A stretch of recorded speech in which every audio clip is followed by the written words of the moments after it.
Today we're going to have a look at how to do a screen recording directly from PowerPoint. So this is a video clip that will go straight into PowerPoint. So we'll start by clicking on the Insert tab, and then over to the far right we have Screen Recording. If we click on Screen Recording, PowerPoint will minimise down and it will show whatever window is behind that.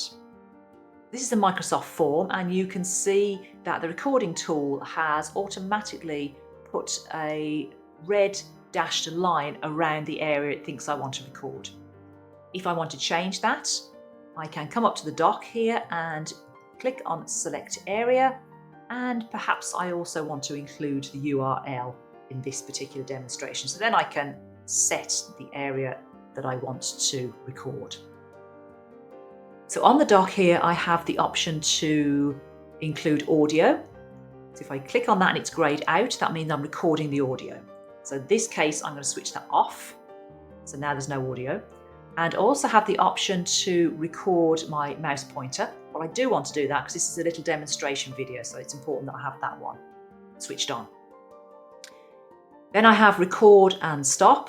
So when I hover over these, you'll see there's a Windows keyboard shortcuts option here as well. So if I press the Windows key, Shift and D, that will start my recording.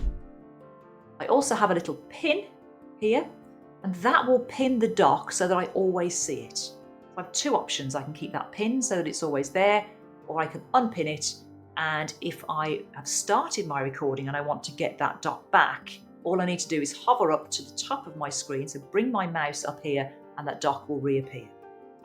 So let's start the recording. So I click on the record button and I get a countdown, and now I am recording. So I'm going to look at preview. I'm going to preview my Microsoft form. I'm going to see what it looks like on a mobile and on the computer. I'm going to go back and I'm quickly going to review my responses, and that's all I want to record. So now if I hover back up to the center of the screen, I can pause, I can start the recording again, and I can stop the recording. And as soon as I stop, it goes back to PowerPoint and it puts that recording straight in for me.